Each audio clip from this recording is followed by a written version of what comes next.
ನಮ್ಮ ಕನ್ಸರ್ನ್ ಕಾರ್ಯಾಚರಣೆಯಲ್ಲಂತೂ ಮೊನ್ನೆ ಸಖತ್ತಾಗಿ ಭಾಗಿಯಾಗಿದ್ದ. ಅಂದ್ರೆ ಒಂದು ವೇದ ಕಾಡನ್ನ ಹಿಡಿತಾರಲ್ಲ, ತುಂಬಾ ಚೆನ್ನಾಗಿ ಅದರಲ್ಲಿ ಇನ್ವಾಲ್ವ್ಮೆಂಟ್ ಅನ್ನ ತೋರಿಸಿ ಕಂಚನ್ ಕೂಡ ಕರ್ಕೊಂಡು ಹೋಗಿರ್ತಾರೆ. ಪ್ರಶಾಂತ ಕಂಚನ್ ದುಬಾರಿಯಿಂದ ಹೋಗಿದ್ದು ಎರಡೇ ಆನೆಗಳು. ತುಂಬಾ ಚೆನ್ನಾಗಿ ಕಂಚನ್ ಕೂಡ ಭಾಗಿಯಾದ. ಎಲ್ರಿಗೂ ಕೂಡ ಇಷ್ಟ ಆಯ್ತು. ಆತನ ಒಂದು ಧೈರ್ಯವನ್ನ ಮೆಚ್ಕೊಂಡ್ರು. ಕಾಡನೆ ಪಕ್ಕದಲ್ಲಿ ನಿಲ್ಸಿದ್ರಲ್ಲ, ಧೈರ್ಯದಿಂದಾನೇ ನಿಂತ್ಕೊಂಡಿದ್ದ. ಕಂಚನ್ ಈಗ ಸದ್ಯಕ್ಕೆ ಕ್ಯಾಂಪ್ ನಲ್ಲಿ ರಿಲ್ಯಾಕ್ಸ್ ಮಾಡ್ತಾ ಇದ್ದಾರೆ. ನೋಡ್ತಿರ್ಬೋದು, ಸ್ನಾನವನ್ನು ಕೂಡ ಮಾಡಿಸ್ತಾ ಇದ್ದಾರೆ.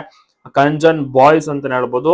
ಕಂಜನ್ ನೋಡ್ಕೊಳ್ಳೋಂತವ್ರು ಕೂಡ ತುಂಬಾ ಜನ ಇದ್ದಾರೆ. ತುಂಬಾ ಇಷ್ಟ ಪಡ್ತಾರೆ ಕಂಜನ್. ದಸರಾದಲ್ಲಿಯೂ ಕೂಡ ಅಷ್ಟೇ ತುಂಬಾ ಚೆನ್ನಾಗಿ ಭಾಗಿಯಾಗ್ತಾನೆ, ಮತ್ತೆ ಕಾರ್ಯಾಚರಣೆಯಲ್ಲಿ ಕೂಡ ಆಕ್ಟಿವ್ ಆಗಿದ್ದಾನೆ. ಈ ತರನು ಕೂಡ ಒಳ್ಳೆ ರೀತಿಯಲ್ಲಿ ನೆಕ್ಸ್ಟ್ ಫ್ಯೂಚರ್ ನಲ್ಲಿ ಕುಮ್ಕಿಯನಾಗಿ ನೋಡ್ಬೋದು. ಯಾಕಂದ್ರೆ ಈಗಲಿದ್ದಾನೆ ಧೈರ್ಯವಾಗಿ ನಿಂತ್ಕೋತಾ ಇದ್ದಾನೆ ಕಂಜನ್. ಕಾಡಾನೆ ಮುಂದೆ ನಿಂತ್ಕೋತಾನೆ, ಎದುರೋದಿಲ್ಲ. ಈ ರೀತಿ ಬಹಳಷ್ಟು ಮೆಚ್ಚುಗೆ ಕೂಡ ವ್ಯಕ್ತವಾಗುತ್ತದೆ. ನೀವು ಕೂಡ ನೋಡ್ತಾ ಇರ್ಬೋದು ಎಷ್ಟು ಚೆನ್ನಾಗಿ ಕಂಜನ್ ಭಾಗಿಯಾಗ್ತಾ ಇದ್ದಾನೆ ಅಂತ ಎಲ್ರಿಗೂ ಕೂಡ ಇಷ್ಟ ಆಗ್ತಾ ಇದೆ. ಕಂಜನ್ನ ನೋಡ್ಬೇಕು ಅಂದ್ರೆ ದುಬಾರೆಗೆ ಹೋಗ್ಬೇಕು, ಅಲ್ಲಿ ಕಾಣ ಸಿಗ್ತಾನೆ. ಎಸ್ ಹೌದು, ಅಲ್ಲೇ ಒಂದು ಸರ್ಕಲ್ ನಲ್ಲಿ ಕೂಡ ಪ್ರತಿದಿನ ನಿಲ್ಲಿಸ್ತಾರೆ ಕಂಜನ್ನ. ಮತ್ತೆ ಸ್ನಾನ ಬೆಳಗ್ಗೆ ಮತ್ತೆ ಸಂಜೆ ಕೂಡ ಇರುತ್ತೆ. ತುಂಬಾ ಚೆನ್ನಾಗಿ ನೋಡ್ಕೋತಾ ಇದ್ದಾರೆ ಕಂಜನ್ನ. ಸ್ನಾನವನ್ನ ಮುಗಿಸಿ ನೋಡ್ತಿರ್ಬೋದು, ಕಂಜನ್ನ ಮೇಲ್ ಕರ್ಕೊಂಡ್ ಬರ್ತಾ ಇದ್ದಾರೆ. ಇನ್ನೇನಿದ್ರು ಅಲ್ಲಿ ಸರ್ಕಲ್ ನಲ್ಲಿ ನಿಲ್ಲಿಸಿ ಫುಡ್ ಅನ್ನು ಕೂಡ ಕೊಡ್ತಾರೆ. ಅಲ್ಲಿ ಫೀಡಿಂಗ್ ಅನ್ನು ಸಹ ಮಾಡಬಹುದು. ಇಂತಿಷ್ಟೊಂದು ದುಡ್ಡು ಇರುತ್ತೆ, ದುಡ್ಡು ಕೊಟ್ಟರೆ ಫೀಡಿಂಗ್ ಅನ್ನ ಮಾಡಬಹುದು. ಮತ್ತೆ ಬಾತಿಂಗ್ ಕೂಡ ಅವಕಾಶ ಇರುತ್ತೆ.